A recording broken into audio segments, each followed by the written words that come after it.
ko lii mooy xelu bëgg naa ko maa ngi xelu bëgg disco wa shit naa ko gis naa fukki bukki guddi taset fukki bukki bëccëg MC bu ma jaareew ni nga buddi bëccëg li mooy rabu sab ni bëggëj ba say maam di fecc daggaj li day rëkkan di gër rakkat bal bi dugg maa ko rakkat am envie defaat pënse tëddu ma laal bu waa son kajal bal bi da ngay pënse am naa droit defaat son daalu gëlëm amul kutaay jaay la rabi comme cuuraay na gën métti sañun koraay li daa fees bilaay walaay xàcc tuma damay dóor takkal soñor bu dee góor même buy métti na gën wóor ragal xiif ñemek koor du yàgg ba ñu am toor li buy génn defaat moor moo xam sedd am tàngoor na saf ni matu ñàngoor xeelu bu li mooy xeelu bukk tim sa rappeur di ko sukki toog ci rap day tax ma tukki ndax lan maa nga xeelu bukk nee ko li mooy xeelu bukk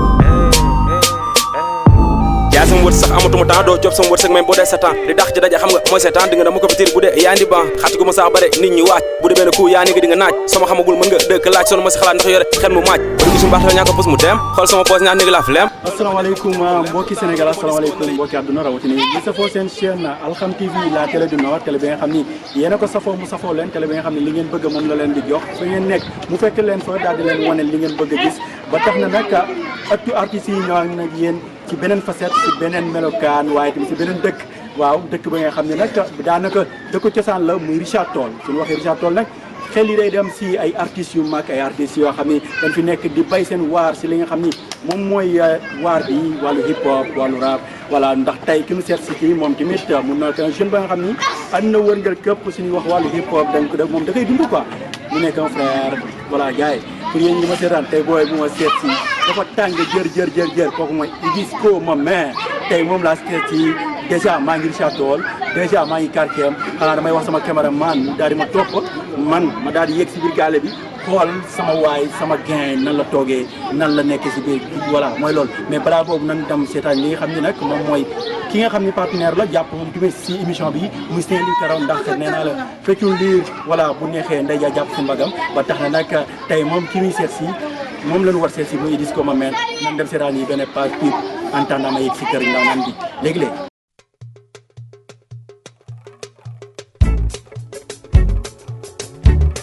mbokki Saint-Louis mbokki Sénégal rawatina yéen ñi doon wut ay karo yu baax te ànd ak garantie tama ni leen seen njàqare jeex na ndax waa Saint-Louis Karaw ñëw na la indil lépp luy xeetu karo yu baax seen ay marque nag macha allah ay grès blanc grès poli 30 sur 60 60 sur 60 ma ni leen te lu ma gën a neex seen jaay dañ lay jaay pare may la produit bi nga xam ne da nga koy raxasee sa karo ba mu set wecc ma ne ko ndax foofu nga yem mënu ma déedéet lépp loo xam ne nag wàllu machine la pour yëggala say sànce ñun waa Saint-Louis Karaw dañ koy loué si njëg yu yomb yow mi xam ne nag da ngaa bëgg si karo yooyu dawal foofu sa rond point bu gare routière en face dépôt Madari wala sax nga woo leen 77 568 87 72 wala 33 961 29 19 mën nga leen woo sax si 77 947 28 20 ak Saint-Louis Karaw rek kër gu rafet ñoo ma ci doy.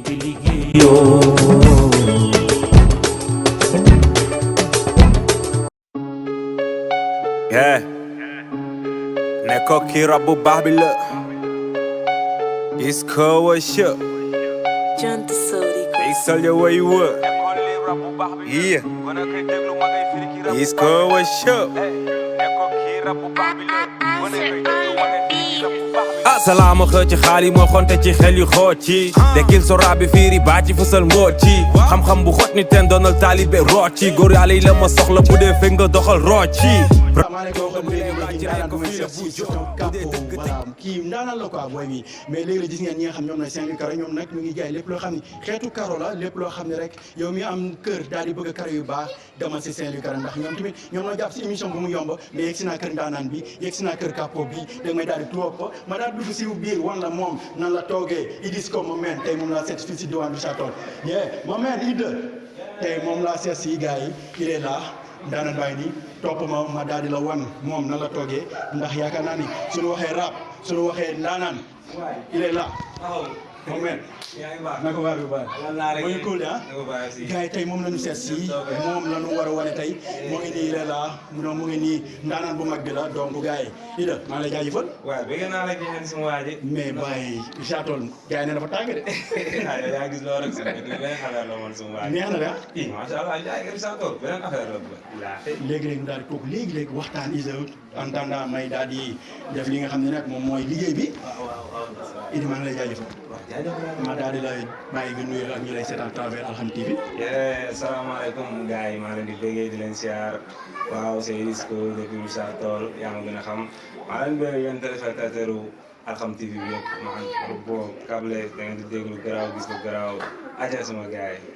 wax nga ko léegi-léegi fii à travers Alxam TV dañuy wane les jeunes yi nga xam ni dañoo am talent dañoo mën li ñuy def moom kàppoore si lu mu nekk muy wàllu rap wàllu game bi léegi-léegi daan dégg moom voilà nan la koy jóobee nan la koy taayee muy nice ngeen koy get muy cool quoi donc mais léegi-léegi Irisco rap bi muy dox de ah. waaw musique macha allah muy dox mais ndànk-ndànk rek xam nga moom day du ëmb mi day teel aussi yaa ngi comprendre. waaw mais il suffit que nga nekk ci rek waaw heure bu yàlla tuddee ne heure boobu lay jëm maanaam doo ko sax foogee da ngay jékki-jékki rek benn single ndax mun na la taal noonu la musique demee moo tax jërul yaakaar ko quoi yaa ma gën a xam. léegi-léegi balaa may continuer rek ak moom dafa am koo xam ni moom du ñàkk moom tamit da nga koy daal di nuyu moom tamit ndax yaakaar naa ni li gars yi naan na wala bu fekkee lii bu neexee day jàpp sa mbagg kii yaayam la moom mënul ñàkk mu wax ndax yaakaar naa ne waajur bu nekk lii dafa nice dafa rafet ba sa doom duggee si dara dafay nice yow tamit mu laaj la sa gis-gis si moom toppale ma daal di dem xool yaay ji nan la toggee ndax moom tamit waroon wax dara si doomam gis ko gars yi tey moom lañ dara toog leen tey maa ngi Richard Toll sama saay la gars yi pour ñu ma seetaan fii la lépp dooree. voilà mbokk yi léegi-léegi maa leen ko waxoon ndaanaan laa dalal kàppo laa dalal waaye tamit tungu nu teew ni nataal ndax kii ma toogal moom tamit mu nekk yaayam ndax yaakaar naa ni yaay bu nekk bëgg nga lii sa doom dem di yëngut si dara bu ñëw ba koy dafa émission waaye yow tamit ba nga ci sànni sa kàddu yaay bi maa ngi lay nuyu bu baax. asalaamaaleykum wa rahmatulah maa ngi nuyu di leen ziar di leen gërëm aussi di leen bisimilah ak sama jàmm salaam waaw di leen nuyu di leen ziar nag. di kontaan ci lii tamit parce que aussi xam nga fu xale la. waaye ñu jàpp si rek yàlla baax na incha allah rabbi yàlla. Idda nekk ndaw yaay ñoo dugg si wàllu musique wàllu rap en tant que yaay ba mu si dugg yëg-yëg bi nga amoon bi da nga meroon nga wala lan nga ko defal. man nag mosuma si mer parce que foo kaare laa ko defoon commencement pour man folo woon ci moom rek ba léegi mu gën ko gëm ni gëm ni ah xanaa ñeneen ñaare yàlla jàppale leen. waaw yàlla na te liggéeyam aussi mu ci fàtte dara. waaw li mu def tam na ko def rek te mu teg suy yoon rek waaw. Idda lan nga nu mën a wax si moom à part doom bu mu nekk si moom doom bu mu nekk si yow waaye tamit si lu mu yëngu muy wàllu musique lan nga mën a wax si. ah Idda wax dëgg yàlla moom doom la bu baax ku yow ku sawar samay mbir lu ma yónnee rek Idda moom moo ci sawar dëgg yàlla lépp lu ma yónnee rek moom moo ci sawar macha allah moo tax dañ koy ñaanal rek yàlla jàppale ko baax a baax a baax. waaw yàlla jàppale ko parce que seen papa teel na fi jóge mais bi fi daal a jóge ñaanal ne lu nekk yal na leen yàlla may lu ñu bëgg waaw yal na ko yàlla defal incha allah rabbi. tey soo koy yab en tant que yaay di ko xelal di ko dooleel nan nga ko yow. waaw mooy loolu rek na gëm liggéeyam aussi waaye itam na rab comme moom loolu la bëgg. mënu ma si daal naka def rek te yàlla jàppale ko baax a baax macha allah na gëm boppam waaw na gëm boppam. bañ a xool fu mu jóge ak fu muy jaar ak fu mu jëm ak ñun lan mooy sunu war bu ñu war def daal. waaw sunu jikko ak sunuy ngont sunu yëpp ñu ma def ko li nga xam ne war lañ def ma def ko. waaw def lu baax def lu rafet xool xale tey la ñu mel mu bañ ko mel su ko meloo rek dina baax incha allah waaw. yaa ngi noonu lay jaajëfal. jërëjëf macha allah kontaan naa trop macha allah jërëjëf. voilà mbokk yi gis ngeen kooku mooy yaayam mënu woon ñàkk si émission bi ndax wax naa leen ko ëttu artistes yi fu waay mënti nekk si àdduna dañuy daal di ñëw waxtaan ak yow waaye tamit say jege ñaare ñi nga xam dañ la jege waaye rawatina sa yaay sa papa moom tamit daan wax li nga xam ne moom lañu xalaat si yow ñoo ngi toogal ak yaayam mooy des na ay copains am ay xale yoo xam ne ñoom dañu bëgg Irisco ñëpp daal leen gis mais balaa boobu dañuy ànd ak Irisco dem nag lii wax ne foo leen toogee war a defee émission bi ñu daal di dem toog ànd ak moom waxtaan jaar-jaaraam fan la débutee ba tey carrière léegi-léegi gars yi fii si Alxam TV la télé du Nord. nekkoon lii rab bu baax bi la gone koy déglu magay firi ki rab bu baax bi la nekko kii rab bu baax bi la gone koy déglu magay firi ki rab bu baax bi yow man rab bu baax bi la may indi tax ma jàpp njaax sànnil sa fiir ci boy yi noo yi lee nga jàpp njaax umpale wooni village waa ñëw réew mu tax xalaat ma def lu neexul da nga dof wala da nga naax cek microphone ma doon dem ma soppeeku rap ci ñoom teg cumbukaay fa seene faj képp koy rap ci ñoom rappeur la yéy kon boo ma séene bul ko foog si ngom seen rap bi doxatul daa télé hey bu ñu ko forcé kon rabu voilà mbokk yi léegi gis ngeen li nga xam ni moom la meeram wax voilà gars yi ñu waxi ko mooy loolu de ñëw nañ si léegi waaw ñoo ngi saayit fii mooy bërëb bi quoi waaw résidence moo nekk nii maa ngi gis gars yi teg caayin bi nii yaaga na waaw mu ngay di nga tasaare waaw Adama Ndiaye mu ngi koy baxal quoi di nga yëngal ok léegi gars yi léegi dañuy daal di commencé émission bi ëttu artistes yi avec le capo voilà le général ki nga xam ni suñu wax li nga xam mooy rap comme gars yi ñu amee ab naan que rap waalo moo raw mun a wax rap waalo te sa gars doo ko cité quoi si gars yi Ida kañ la Ida toog waa Idis ko toog voilà santi ni moom am na benn affaire bu ñu nelaw si moom voilà ban année quoi waaw loolu yaakaar naa dëgg bi ma nekkee booy la quoi parce que yàlla def na musique da nga mos a bëgg boo nekkee gone dama daan déglu benn artiste Gaston mais gars yi man gars yi nee na ma yow rek da nga football la gars yi football la waaw football am na ñu ma si bëgg surtout booy sama koo ngi laala mais dama koy wàll kuñ kase léegi ban année mu xool vers 2016 daal 2017 boobu temps la sentir ni man mii nii mun naa nekk rappeur parce que ni gars yi di def nii man mun naa ko parce que boobu temps man Gaston rek moo nekkoon sama artiste daan naa déglu ñeneen mais bu dul Gaston boo mu waxee benn artiste ma la déglu mais Gaston craque la si lu muy def demee te Gaston ay parole am dama ko daan décortiquer temps boobu maa ngi gën a nekk jeune am na ay grand yaa xam dama daan def ay wecc pour ma gars yi ñëw leen nu naan ataaya ñu ngi si saa yu ngeen kaas baa ngi daw yaa ngi comprendre am na ñoo xam ne dama daan jox ay wecc pour ma leen di woyal sama Gaston ndax dama ko parcuriser woon maanaam mën naa nelaw sax nga yéem a kak ni ma sama Gaston waaw léegi wax ma leen sama Gaston ba nga xam ni ba ngay doon am dugg quoi moom nga ëppal lu nga doon gerte bi nga xam ne moom la leen gerte waajur moom bokk na si waxal ma tuuti waajur bu fàtte parole yi mu naan 77 laa gën a ci àdduna juróom-ñetti at lañ ci teg ñu ma sa bàyyi faatu na mënu ma woon xam 10 ans yi ndaxte boobu gën a laa woon CP laa doon def école 3 bu Mbour la woon boobu temps ensemble dama ko daan tourné léegi la moo la inspiré wu à ce que nga def affiche voilà si waajur bi quoi si waajur bi sax exactement parce que sa boobu noonu dama doon touché parce que man ci daan gis sama bopp parce que man yàlla def na paa bi dafa teel a génnaat na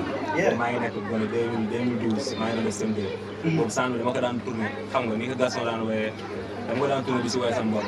naan sem laa doon def école njobu njànge la woon waaye tey gën a moom maa ngi doon gis ko d'accord bi ñëpp tay dama ko daan tourné dama ci daan gis sama bopp lu mu génne day waaw lu mu génne day son wala lu mu génne ngeen gis ko gars yi loolu noonu loolu laa daan nage quoi da ci gis sama bopp man mais pourquoi pas parce que ngeen nii gars yi def nii man su ma si góorgóorlu tuuti war naa am sama ex bopp maa ngi am tellement budal sama bopp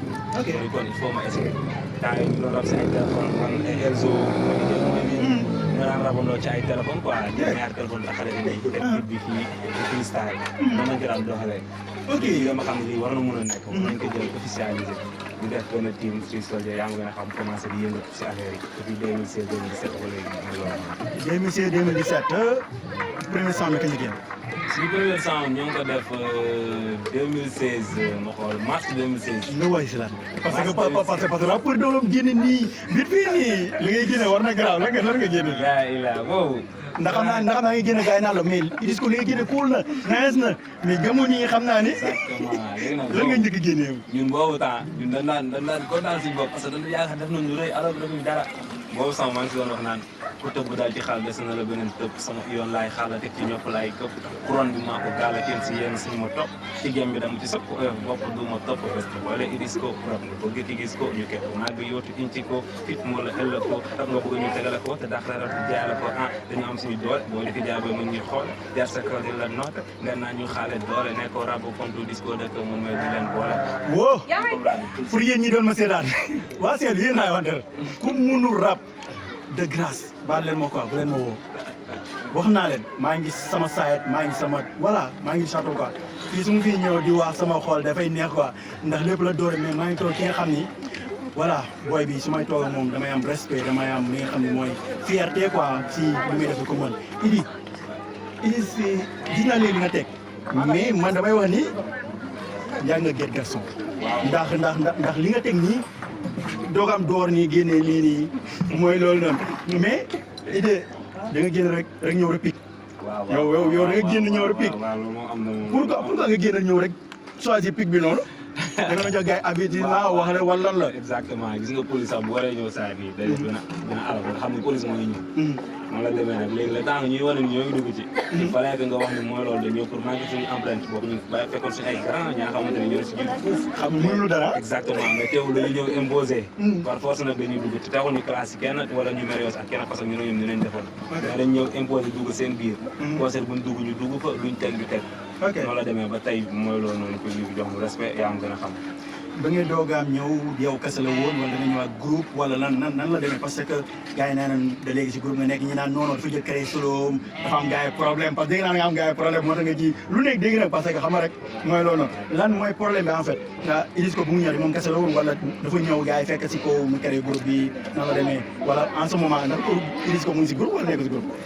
man waaw loolu laaj na mu leeral ko quoi parce que Iris ko si team la nekk si team la mos nekk may démarré si team la nekk quoi team boobu noonu ma sama ñaari côté ñett 4 la ñu woon sax ñoo ko créé woon man Rick Bar Kabila ak Limzo léegi ñu dem ba benn instant xam nga Limzo affaire yi fekk ko fi mu bougé dem bii kay géré ak moom Rick Bar te fi ma waxee ni ak Kabila ba fi ma waxee ni ñoom ñoo ko géré ba tey c'est que team bi dañu si permettre ku nekk am nga droit gérer si créé solo mais en même temps que yaa ngi nekk ci team bi génnoo team bi quoi mais noonu la demee looloo tax ma jël sama projet si kat en même temps maa ngi doolaa ci team bi génne ngeen fi benn son bu garaaw waaw Iris ko what's up Iris ko gisoo yooyu yëpp si sol yu ma mais flow boobu noonu da nga yor flow boo xam ni man damay pose question des fois je me dis kan ngay def référence en fait parce que jàpp bi kaw seen bi da ngay charmer boy yi show yi Iris ko lan charme bi nga am bi quoi kaw seen sañ-sañ la wala impose gars yi wala leen na leen game bi biir château bu mu toll en ce moment ak lan la waaw loolu waaye am na ci flow am na ci parce que musique flow la quoi maanaam yow li ngay def nii mën na bañ a neex sax mais le fait que mu am flow am dose bi day tax ñu bëgg parce que man am na ñoo xamante ne déggoon li may wax mais teewul ñu ma déglu parce que ni ma koy defee la loolu mooy musique entertainment maanaam yow musique bi ngay def nit mën na bañ dégg sax li ngay def mais da lay dégg maanaam à travers la ci façon bi ngay defee ak ni nga koy tegee maanaam loolu mu nekk ci neex ba tax na sa musique attiré léegi nag boo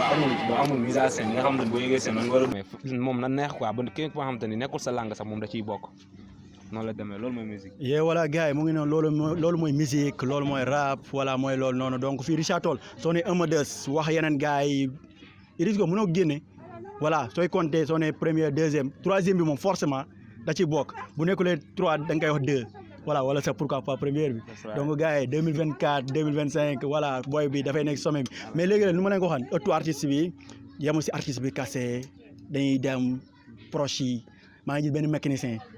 fu mu musaan gis ki nga xam mooy Iris ko moom dama ko fay gis mu yore bongo bi karang beeg mooy loolu noonu gars yi voilà pourquoi pas moom tamit du ma ko dalal léegi moom tamit mu wax ma dara si Iris ko wax ma moom voilà mooy loolu sama cameraman xoolal topp ma daal di seeti gaan bi xoolu gaan bi nan moom lan la may wax voilà si copain am si joom ma meen waaw maa ngi lay bëgg de. nice ni cool. mais pourquoi fu mu gis Iris ko gis la fa lan la Iris ko lan la moom booy bi. non booy bi sama booy la. sa booy la nii sama booy la. lan nga nu mën a wax si moom parce que dañu def ay kilomètres daw lu bëre ñëw seet si ko mais ku ñu seet si nit ki baax nan dañuy laaj ndax ay mbokkam noo ko wax donc lan nga nu mën a wax si voilà ce gars. non moom sincèrement parlant dafa nekk booy bu baax. booy bu cool. nekkul ni comme tey laa ko xam wala lii. maa ngi moom bañ na sax ba ñoo bokkoon benn classe. dinañ foowaale quoi. waaw dañu foowaale. est-ce que moo ko doon jàng est-ce que moo ko doon jàng. kan kii. non sincèrement parler moom jàng moom nañu dimbali rek xam naa ne maa ngi moom a yem. mais voilà gars yi neen dafa bëri problème voilà mooy loolu noonu xeex bi fii nangam ñii naa ma noonu dafa baax. non moom boo bëggee dégg-dégg. man ñu àtte ma sax moo gën a yomb ka moom ñu àtte. ok moom mosuma ko xamee it dëgg mi ngi jàppante kii wala mi ngi coow kii nii moom daal xamee naa ko ci dal ak teey ak yar. waaw newul ni rajo moo taxaw wala télé ma nekk di ko wax. mais damay wax li nga xamante ni man moom laa gis. moom laay nekkante ak moom. ba ñax ba lu mu am dafay ñëw bi si man ni ma lii laa bëgg def bokkuma ci ménagère am bokkuma ci daram dafa nekk sama nit rek lu mu am lu nekk day ñëw bi si man ni ma lii laa bëgg a def ak lii. ma ne ko waaw fekkee lii la baax na fekkee leneen li nga xamante ni teguwul ci yoon mi ngi nii du mu bàyyi fenn. lan nga may ñamal yaa ngi yor bongo de. waaw moom laa yor nii. may woon may mu daal ma xool waa teel yi yéen doon dimb di ma woon ne ma da ngeen mën wuyul waxal ma xool. xoolal xoolal kuy ñëw di sa tool da ngay ñëw nga jaar si buntu bi bienvenue mu ngi ci buntu bi aduna batu ndaa la fi ku naan jox sama yee aduna batu ndaa la doo naan du ma naan te ñu ma ànd ak kenn du si naan ki naan marul ki bëgg naan nit marul xoolal ki naan ba dem te kenn gisu ko moo mara naan xoolal ma nuyoog ñoom nuyoog yéen ni salaamu maaleykum kan ñëw naan ne leen ko bismillah man yow ak gars yi pour yéen ñi nekk Saint-Louis naan ma wala Richard Toll neexul Richard Toll nangumul fii mooy dëkk bu baax bi fii mooy Rue City sama sayet kan lan taxawloon instant bi yaa ngi taxawloon ndongo waaw borom bongo bi waaw borom bongo bi borom tama yi waaw borom tama yi borom lépp mais gars yi ba léegi nii suñu waxee Idisco dañuy wax beneen gaayan beneen kàpp yi nga xam ne moom man ak moom doon yàgg nag mais na nga wax rek si Idisco de laa lay introduire Idisco ngay wax maa ngi lay jaajëfal waaw mais maa ngi big salaam baay maa ngi siyaar ñëpp di bëgg waa télé bi xam Alxam TV bu depuis Saint-Louis di kontaan si li ngeen def nii ndax Idisco man nijaayam la moom sama jarbaal la nijaayam nga quoi waaw moom sama jarbaal la en même temps maa koy zeel bongo maag ndongo ok concert am bu mu mënti def ñu ñoo koy zeel bongo si kaw kon Idisco dafay rab si bongo yi quoi day rab si bongo yi boo téye léegi dañ la yeewal loo xam ne pour yéen ñi doon dëmm naan Richard Toll amul rap fii mooy capitaine rap capitaine voilà hip hop mais sa gosse la xaar léegi di ngeen gis affaire bi jarul coow li jarul bu muy bëre bàyyi ma continuer waaw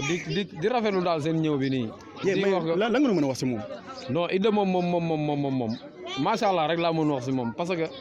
lépp lu ñuy séntu Ndakaaru di nga séntu France fépp mi ngi fii mi ngi ak moom lépp rab lay def mais tey soo koy conseil lan nga koy conseil en tant que frère en tant que nijaay mooy loolu non instant yi lu mu koy conseil mooy maanaam mu gën jàpp ndax affaire yi dafa yéex affaire yi du gaaw du ku yàkkam du maam doo tëb rek am da ngay liggéey petit à petit l'oiseau fait son nid xam même la wax loolu lañ koy conseil chaque jour mu bañ yàkkam di liggéey job di bind xam nga di créer ay affaire moom heure bu nu wooyee bongo yi fii ba bu nu wooyee fu mu mënti woo ñu dem seel ko yeewal ko mu ñëw loolu leer na naa ñu gars yi waaw yow xam nga Richard Toll fi nga dëkk waaw ñu ne ñu ngi fi noonu la demee yàgg naa la wax naa ne Richard Toll laa dëkk ngeen weddi ma fii laa cosaara fii laa defee lépp gars yi jàngee defee lépp fii moom su mu fi ñëwee dama fi war ñëw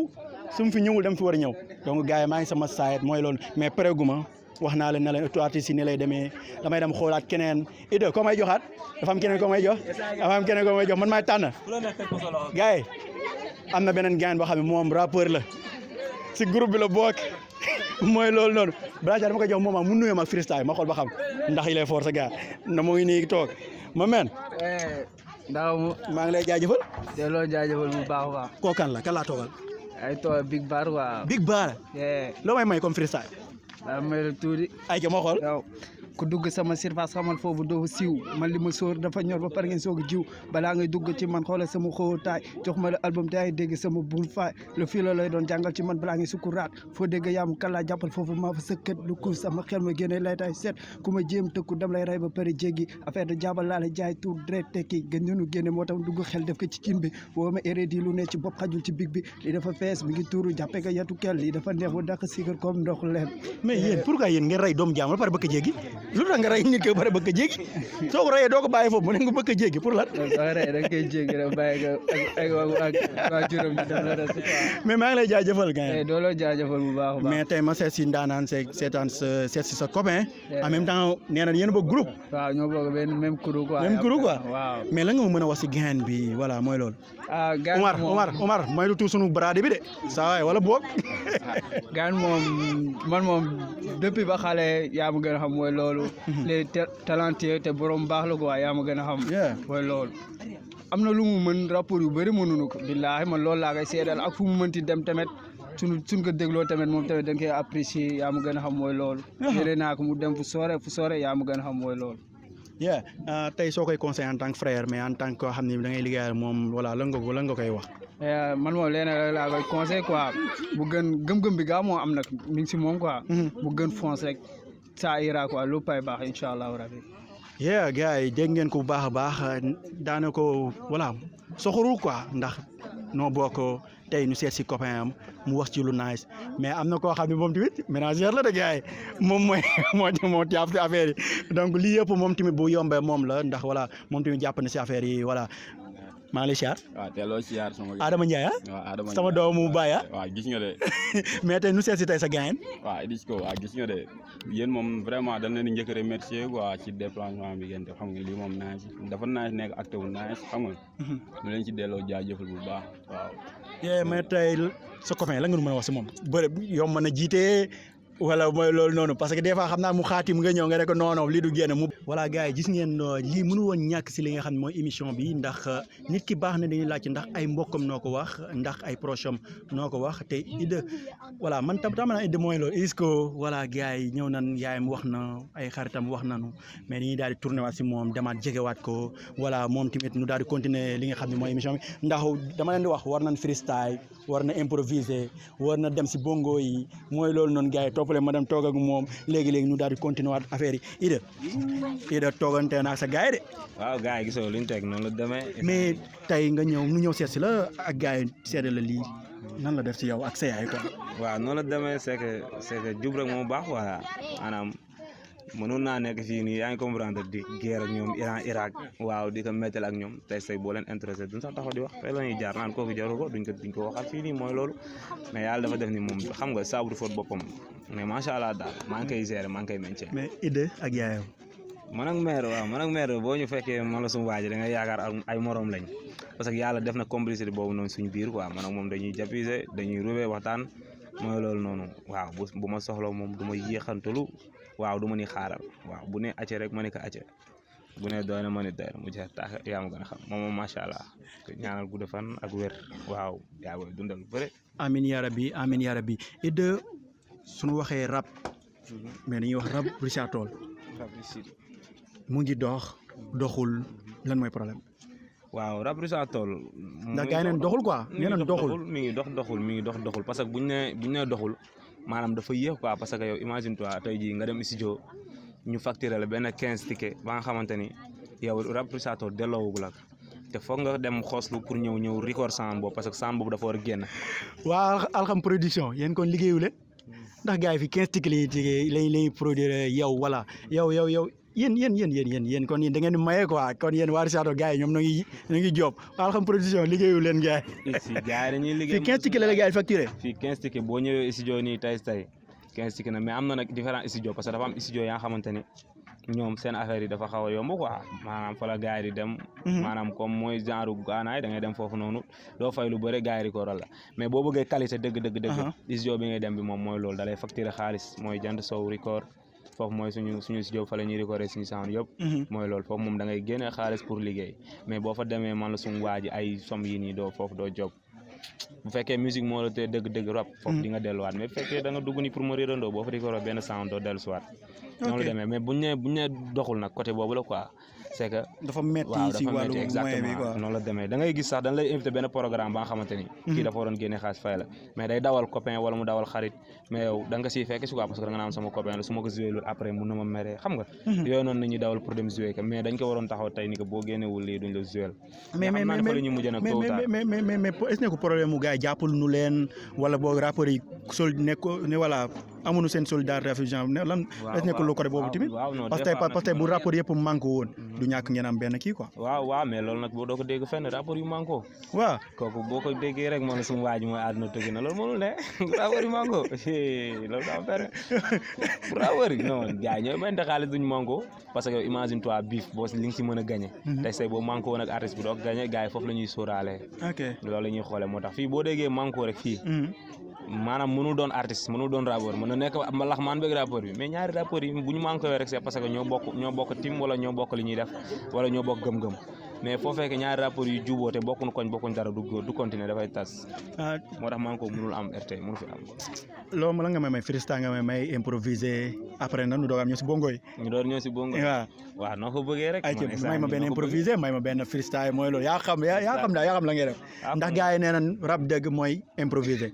loo xam ne créé woo ko da nga toog nii rek ñëw nii rek da mooy loolu nga bëgg quoi waaw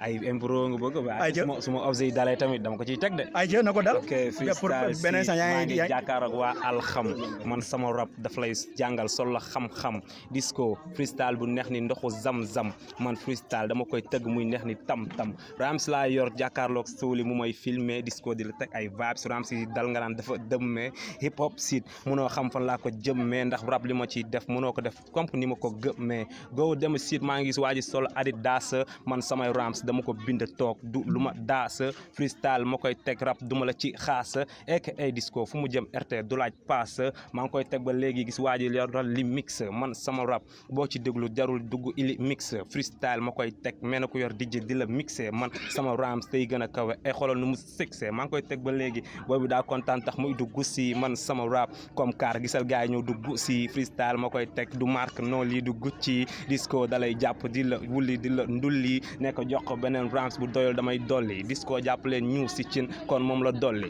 Rams yaa ngi gën a daw Irigo baax na acca ma ne sax ma tiit ndax lii parce que lii en fait pour yéen ñi da wax daf ko préparé da ko non li muy wax yëpp a ngi fii sama wet li muy wax yëpp nu ngi koy gis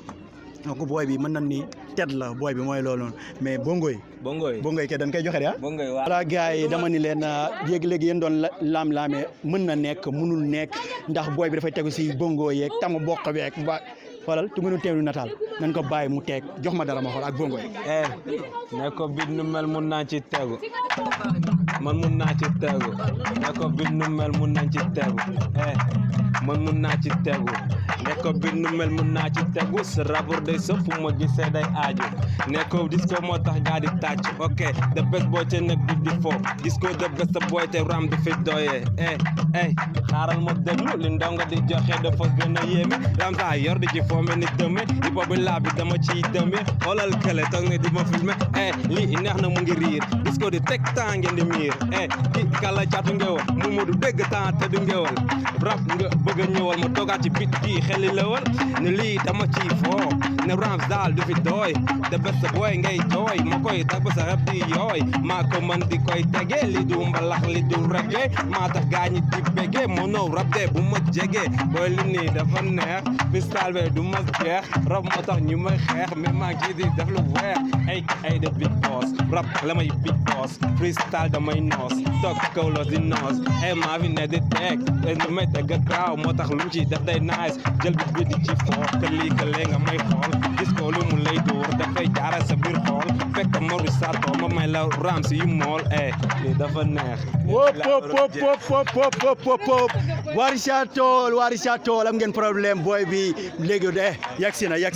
gars yi pour yéen ñi doon lam-lamee Richard Toll am na rap amul rap am na rap ndax lu gën a jafe la def bongo xam nga gars yi tama la ñuy jël nang rong rang booy bi bongo la jël jox leen li ngeen mën li ngeen bëggoon dégg man si na dafa am kenn ku ma bëgg a présenter Kabila lan lay wax Kabila the boss Kabila le boss Kabila voilà mooy loolu maa lay jaajëfal waaw di la siyaar frère mais yéen man la moo tax gars yi bëgg yi rapport la moo tax symbole nu gars yi yéen la moo tax symbole leen sa aar yaa koy jaay ok ay waane quoi waaw si boole waana caaj Kabila voilà tey nu seet sa copain sa gain mais balaa boobu dégg naa kàppoo nga si wàllu freestyle de non ñun rap moom suñu yëf la quoi sa deret la nekk quoi suñu deret la nekk te en plus xam nga rek jox ma dara dafa nice quoi jox ma dara waaw ok ne ko li mooy kàddu mag jël ko def ko sa xel ak sa xol pour mu jëriñ la nag ne ko wax bu mag day guddee waaye di fanaan àll ne ko li mooy rab bu baax bi da nga koy teg fu mu neex da nga koy filé gis nga rab bi nu mu ko téye gis nga nu ma filé oh shit dafa koy teg di ko teg ni di ko guux nga may filmé friti li gën di teg mi ngi téye sama mic friti li gën a teg ma koy teg di ko jëne sama mic oh shit ñi gën di dem damay teg di gën di blow riir si di gën di ñëw ma ko si teg di gën di nëw waaw pop gaay taxaw leen te nag wuy ma lu gën a garaaw mooy ñoom noo bokk crew noo bokk groupe donc gars yi tey nu seet sa gars lan nga nu ma wax sa copain. non lii dafa nice frère billahi suñu xol ñun ñëpp dafa sedd te en plus xam nga rek lii nii est-ce que mos na am Richard Toll sax laay wax est-ce que mos na fi am musu fi am soo gisee mbooloo mi yëpp taxaw ni nga xam ne lii musu fi am xam nga rek dafa jar quoi ndax gan gi nii xam nga rab bi dama ne nekkatul fii quoi instant yi nii niveau bi nekkatul fii niveau bi nekkatul fii lu mu waroon pour prouver fii yëpp def na ko xam nga leneen lu ci des yëpp ay mot lay doon te xëy na tamit tey la ko yàlla dogaloon xam nga te tey jii nii xam nga di ngeen gis ngeen ni wane na li nga xam ni lu mu teg fii nii xam nga du rabu fii xam nga donte rabu Richard Toll dafa tardé mais moom tardé wul. xëy na non tardé wul rab yi moo tardé mais moom tardé wul. mu ngi jóob quoi. mi ngi jóob bokk la gars yi fii nii fii gars yi bu léegi ñu fi nekkoon ba léegi of nañu bagage. dégg naa yéen soo yéexee ñëw te mun leen gars yi ñëw leen ñu jóob. non daf ñuy forcer nii la ñuy teg précis la ñuy teg. mooy da ngay dem ba da ngay mujj xob sax sa xol day tàng parce que li mu lay jox mooy loolu. parce que gars yi dañu doon wax ni yéen da ngeen am problème moo tax moom mu dee cholestérol nangam. mooy loolu noonu gars yi. non loolu mosul am ñun ñoo foowaale. lii nii du ànd bi nga xam ne dañu ko ñëw ñi modifié de. non lii même bu jëloon xoolal moom ñu pousse ko sax ñun loolu suñu fierté la. da parce que instant yi da ko jar quoi ndax gan gi mën naa ni macha allah quoi lu rab di am complété si moom xam nga donte xëy na tamit yoonu rab moom mel noonu xam nga du li nga xam da ngay ñëw rek teg ko tey xam mu génn lépp loo gis temp la te instant yi ñun moom xàddiwuñ si moom te en plus xam nga lu muy gën teg ñun ñu ngi si ginnaawam parce que ñun moom ñu jiital xam nga te moom suñu fierté la parce que tey foo dem ci Richard Toll foo dem ci diwaan bii laa la wax turam moom macha allah xam nga te loolu da ko liggéey te en plus tamit nit ki moom loolu liggéey moo koy fayeeku tey soo koy conseillé en tant que frère en tant que voilà membre instant yi moom lu ma koy conseillé mooy lan affaire yi moom donte lépp mi ngi fi xam nga na gën a jàpp gën xam ne affaire yi fii nii xam nga fu mu toll nii niveau fu mu toll nii moo koy mën yéegee quoi loolu kase la parce que moom gëm na li muy def te boolewul si caaxaan te ki ngay jàppale mooy kan ki nga xam ne moom boolewul dara ak caaxaan loolu moom moo gën a neex parce que bu doon da ngay def sax di tatane sax waaw mais moom xam nga gëm na ko foo ko fekk laa la matin midi soir. mi ngi si moom. waaw comme ni ngeen sax ni gars yi moom kon moom mi ngi si bagage ba léegi mais moom boo ko xoolee rek profil am da nga naan non kii moom ba léegi amul dara lu si wàññeeku. te yàlla gën def mu yokku. xam nga ñu gën si gis suñu bopp ndax parce que loolu ñuy ñaan moom mooy suñu fierté fii nii diwaanu Njànge Njaw Richard Toll fépp foo dem. ñu mooy suñu artiste bu mag. dèjà fii nii gars yi fi nekkoon yëpp of nañu bagage xam nga te moom depuis boobu léegi mi ngi siy teg ñëpp a ngi gis ay jéego yu mu siy def xam nga parce que boo mu di dugg daal lépp daal du li nga xam ne da nga koy wax boo xoolee si moom rek da ngay gis lépp xam nga yàlla daal xeeb dool yi xam nga affaire yi projet yi gën kawe te en plus tamit yéen amuñu seen fay xam nga déplacement bi xam nga yombul parce que donte mën naa ne am na ñi nga xam ne am nañu moyen fii mën nañu ko def mais xam nga rek mën naa ni boolewuñu si affaire yi quoi te parce que affaire yi yëpp seconde lay tàmbalee xam bu ndee ne ba ay nit ñëw di ñëw xam nga di la fekk di la defar émission mel nii dañ ciy gën sant yàlla xam ni moom moo ko liggéey quoi parce que bu ko liggéeyul woon tamit mën naa ne du leen jar ngeen déplacé wu xam nga Saint-Louis fii nii mën naa ne kenn mënu ko dox xam nga parce que moom moo ko liggéey te yàlla na gën yàlla def mu gën yokku xam nga amiin nit ñi gën gis liggéey bi quoi mais kontaan nañ si yéen trop sax yee voilà gars yi dégg ngeen ko kooku mooy Kabila voilà moom tamit si kuréel bi la bokk mooy loolu mais booy Idriss ko mën na rap yee gars yi ba léegi maa ngi taxaw ndeg ndaanaan bi mooy loolu noonu daanaka émission bi li si des bëritul mais mënul ñàkk di daal di continuer mooy loolu Idriss ko tey voilà tey ma gis nag voilà taxago studio clip yi yeeg yooyu doonu lan lay xam moyen bi moo des wala lan la waaw noonu la demee temps ñu woon ci projet sax yaa ngi instant yi nii am na benn clip bu ñu jot a génne Sega Pro moo ko jox sama génn na waaw xelu bukki am na moom boo demee internet bi da nga ko fay fekk Swig Soldier RT yaa ma gën a xam clip bi mu ngi en ligne boo demee da ngay vérifier da ngay gis lépp Sega Pro moo ko jox waaw maa ngi koy saarap sama bro la mais lan la nga xaar pour taxaw si studio bopp sax waaye mooy loolu noonu waaw lu jot yomb rek barki yàlla loolu yëpp bokk na si suñuy def incha allah te dafay am sax loolu moom par force dafay am man ma taxawal studio daf moom ma gënal taxawal entreprise parce que man loolu mooy dund la moo ma bëgg la man incha allah te xam naa ne dina am bu soobee yàlla studio moom waaw dee rek moo ma koy tere teg mais fii ak maa ngeeg bii fii incha allah dafay am studio bu soobee yàlla ñu gis ñu bëree soo toll benn niveau gars yi dañuy daw dem Dakar dem voilà mooy loolu joobi ji foofu Idriss ko ñu gis que depuis loolu ba léegi mu ngi toog saa itam mu ngi toog kii pourquoi da nga visé wul Dakar wala da nga bëgg dundal rabu voilà. exactement man loolu bari na lu ma ciy dégg rek génn dëkk bi nga dem Dakar nga rek. parce que gars yi neen talent bi nga yore du pour du fii quoi. noonu la demee bari na lu ma ciy dégg mais man dama gëm ni. su ma génnee fii nii dem Dakar rabi man maa fekki rab Dakar. maanaam man maa wuti mais tey man maa war a toog fii ba rab Dakar fekk ci ma fii maanaam ba artistes yi nga xamante ni dañ leen di invité ay Pape Sylvain defañ émission. da ngay ñëw ba sama site defal ma émission comme tey nii xam nga li respect bu bëri la maanaam envers yow ak man. yaa ngi comprendre tey noonu laa war a joobee ba Pape Sylvain jugee Dakar Ndiaye. ñëw fii sama site defal ma émission bi. maa ngi koy béggee sama jiw sama frère. voilà mooy loolu noonu du ma génn fii nii sama site dem di ko defal kon su boobaa dama wàlle yaani alors que man daf ma war fekk sama site parce que liggéey naa la ko jot di nga gën a gis ni liggéey naa la ko jar moom dina gis affaire yi après incha allah. waaw parce que ñoo ngi waaj doob man ak MLD ak Pod Design yaa ma gën a xam ñu ngi waaj benn clip incha allah. le 24 décembre bii nii day disponible. mais sound bi incha allah le 10 décembre day disponible yaa ma gën a xam. yaagatul daanaka émission bi jeex na. mais gars yi ngi waxu concert yeeg. mooy loolu noonu bagage yi mooy loolu noonu. waaw dafa leer moom kese day taxaw concert am wala day ànd ak kuréom wala. waaw loolu yëpp mën nañ ko xaar rek concert Idriss ko kese mën nañ ko xaar. parce que man forna si wéy béy nu nii. yàggul dara. Idriss ko day taxaw concert boobu moom beneen artiste mooy loolu noonu. concert kii wéy wéy. for naa ko de gars yi dañ ma ko tegal. est-ce que forog si wéy ñu jaar wéy. loolu amul. loolu laa dégg. loolu amul am ay Pounicap nga koy taxawalee bagage yooyu doon. man ak beneen artiste. Pounicap waaw ku dem nekk wéy booy bi loolu amul fenn de wéy loolu waaju ko ma ko sax. waaye kon donc voilà nañu xaar. si kanam waaw nañu xaar projet yi moom nañu xaar projet yi parce que incha allah ñu waaj décembre bi moom bu soobee yàlla. dinañ génne ay track yi nga xamante ni mooy loolu képp ka nga xamante ne ngay bëggee rap. nga ci gis sa bopp soobee yàlla parce que am na rap waaw wala ñu dem xool track yi ma génne ci ginnaaw rap bu baax bi foofu bu fekkee rap ngay déglu da nga ko fa fekk. rap bu baax bi boobu moom boo demee déglu bu fekkee rap tax moo la tax a jóg boo demee di nga ko fa fekk maanaam am na plein dedans. ban classe nga bàyyee. man ma xool man man maa dem naa troisième. la ma da nga bàyyee. bari na bari man. dégg naa da nga doon dóor prof de. prof non mosuma xeex na mais daw moom lu ma mënoon la. à part am na booy jël booy bi première lay jël si daw mais deuxième moom maa koy jël. maa moom ñoo daa xëccoo ak ndong booy bi taxoon bi. booy ñoo tax may mën daw de. daw naal bokk na si li ma génne jàng moom macha allah. mais lu ma mënoon la nag. élève laa woon. mais voilà nga tàggoo ak ñu lay seetaan. waaw dëggantaan waaw man damay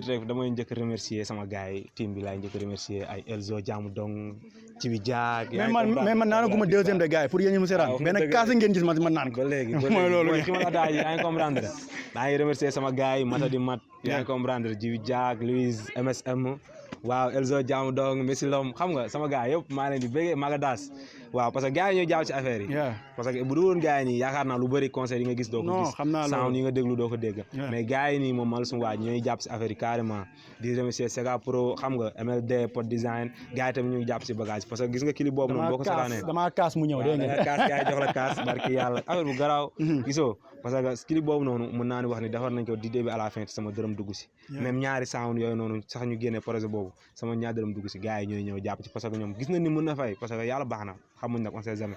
mais mooy loolu noonu maa leen di remercier MLD Pod Design yaa ngi comprendre sama gars yi Kabila Big Bar mooy loolu noonu samay frère lañ sax duñ samay gars rek ñoom samay frère lañ Louise xam nga gars yëpp maa leen di béggee waaw di béggee maire bi di ko wax mu yokk ñaan yi xam nga ñaan du doy waaw nga yokk ñaan yi rek incha allah sa doom moo ngi ci yoon te léppay baax bu soobee yàlla incha allah yow ak xale jigéen ñi man ak xale jigéen démb la léegi non man nag wala benn affaire saa waay déedéet dégg naa ne képp si booy jamais man dugguma sax laa booy xam nan booy dañ may si jëm a dugal kenn nekku fi kenn nekku fi laajal booy gars yi kenn nekku fi dégg nga yéen ñi bëggoon dépose candidat kenn nekku fi non am na ko fi ne non bu dee ay question de candidat moom sax am na ko fi ne non kenn nekku fi jarul parce que damay bañ yoolu quoi dama nekk si projet dama war a liggéey quoi gars yi yàqal ma dan la yoon yàkkamte la exactement mais daf ma yoon yàkkamte ma booy ndaw yi voilà waaw booy samay gars la gisoo booy yëpp sama booy bi keroog daf ma romb quoi booy bi ni ma temps yi garant nga de man nga la moo tax booy wala ñoom ay morom lañ quoi dañuy bëggante gisoo booy yëpp mooy loolu fu ma romb mooy loolu noonu man ak ñoom ay copain lañ mais ñoo ngi lay jaajëfal waaw maa leen di jaajëfalaat di kontaan si yéen waaw Alxam TV bëgg naa leen lu bëri parce que dafa jafe quoi Saint-Louis ba fii du 2 kilomètres du 3 kilomètres teewul leen ko jaayante ba agsi mooy loolu noonu rab moo leen ko jaral gis ko moo leen ko jaral mais yàlla baax na affaire day fay bu fay ñëpp dañ ciy gis suñu bopp incha allah voilà gars yi maa leen ko waxoon damay ñëw site bu nekk gisanteeg voilà artiste bi ak voilà foo mënti nekk dama la la fay fekk tey maa ngi ñëwoon Richard Toll sama side Richard Toll sama corner Richard Toll wala sama lépp ndax fii laa jàngee fii laa yeroo fii laa màggee tey ma dalal ndaanaan bi Iris Cole moom laa dalaloon di leen wax ni lii mooy ëttu artistes yi ak fu waay mënti nekk dañ la fay fekk mais tey sama émission bi dama sentir mbégte sentir ni aussi Capo laa dalaloon ndaanaan laa dalaloon di leen wax ni man mi mën naa def seede si moom ndax ñëw naa fi concert am mais ñëw naa aussi gis ko nu muy joobee nu muy travailler voilà ma xam ni voilà booy bi mu ngi level 2025 nañ ko xaar 2024 bi ñëw na mais 2025 bi nañ ko xaar voilà projet gën a kawe gën a cool di lay wax ni c'était votre émission ëttu artiste avec votre ami l'animateur du peuple voilà gars yi du fenn fii la si Alxam TV la télé du Nord. ne ko kii rab bu baax bi la is ko wa shë isal ya way wë yeah is ko wa shë asalaama xëcc xaali moo xonte